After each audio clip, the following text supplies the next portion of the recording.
And lots of applause as each and every one of them comes to the stage. Starting with the first one. Hardest going on first, so lots of love and applause. On a count of 3. 1, 2, 3. Stamp your feet, clap your hands, and give it up for Alexander Tighe!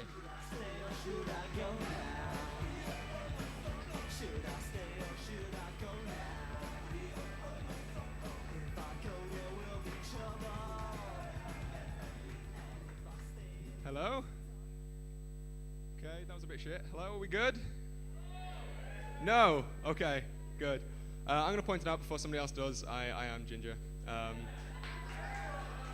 But it's weird for me as a ginger person how everybody seems to know what music I do and don't have on my iPod. Like, no, seriously, coming in here today, some guy went, "You have no soul!" I was like, how does he know? I'm not strawberry blonde. If you're gonna be in denial about being ginger, make it, more fabulous, if you know what I mean. Like, if somebody comes up to me and goes, "Hey, ginger," I'm like, "Ginger? Who is this ginger? There is only here, Intense Beach." Granted, the bullying won't stop, but the moral high ground is yours. I get a few. You've been nice to me so far, but I get a few heckles. I was at the Comedy Store in Manchester not too long ago. And I got on stage, and this drunk woman saw me, and she was like, red hair, Ron Weasley, Harry Potter, let's fucking do this. But she was off her face, right? And as I got on stage, she just went, "Hey! I don't like Harry Potter." And it was such a shit heckle. I didn't know it was a heckle, and other members of the audience didn't know it was a heckle either. And we all thought she was just reviewing this book, and this genuinely angry Scottish guy stood up at the back of the room and went, "Yeah! And that Twilight's a pile of wank too!" I'm going to be a bit cliche now. I'm recently single, so ladies, if you're lucky, you might never see me again. Thanks. I'm getting lucky tonight, guys. But yeah, saying I'm recently single, you're expecting some girlfriend stories, but I don't want to put her down because veterinary bills. Thank you. No, but I've been through a few breakups, and I've realized the best thing for me to get over a breakup is if just think of the negatives of them. It sounds a bit mean, but just think of the negatives, and it helps me get over it. So I brought 3 of them with me today, not my ex's negatives, so I can make myself feel better, and it's gonna be great. So the first negative about her, she had a massive nose. Like just to put it into perspective, if she looked up during the day, you could tell the time. The second one was she was a big fan of putting stuff on cars so people knew that it was a female car. And don't get me wrong, I don't mind like a princess on board sticker or something like that. But she was putting like eyebrows and eyelashes on it, things that are, it's not cute. It was just things that you associate with a woman on a car. Like imagine if lads did that, that would be disgusting. It's like walking down on like a market day or something, some boy racer drives past with a cock exhaust just flopping in the wind. When I first wrote that joke, I was like, I can carry this on.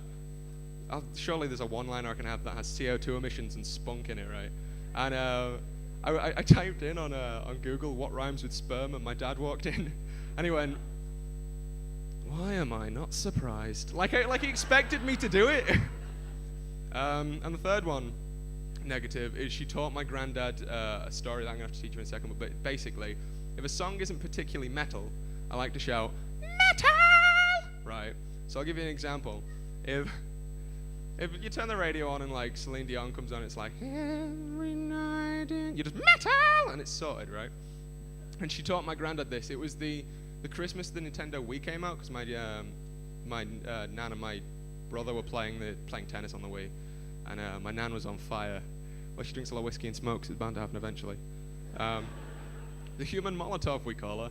And but basically, my girlfriend was sat next to me, and my granddad was over in the corner, and he started having a go. He was like, "Oh, the youth of today. Back when I was a kid, Jimmy Savile wasn't a paedophile." I was like, "That's not how it works."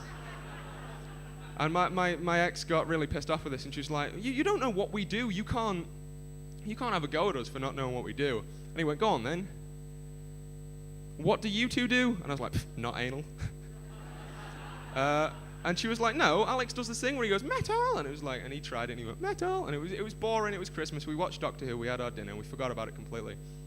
Until there was a knock at the door, I don't know what time, and my granddad answered the door, and there was this cute little kid, right, in a parka covered in a bit of snow, big smile on his face, and I just wanted to pick him up and take him to Mallorca. And then his mum was there, so I couldn't. And they were holding hands. And they were holding hands like that. And they looked at each other, smiled, glee in their eyes, looked at my granddad. Looked behind my granddad, saw the family all smiling back at them. Looked at each other again and went, "Good King Wenceslas last looked out." And without a single hesitation, right, my granddad just looked back at us with this face. And went, "Metal!" and slammed the door in their face. I've never been more proud of him, to be honest. But I can't take, like, he's shit at funerals now.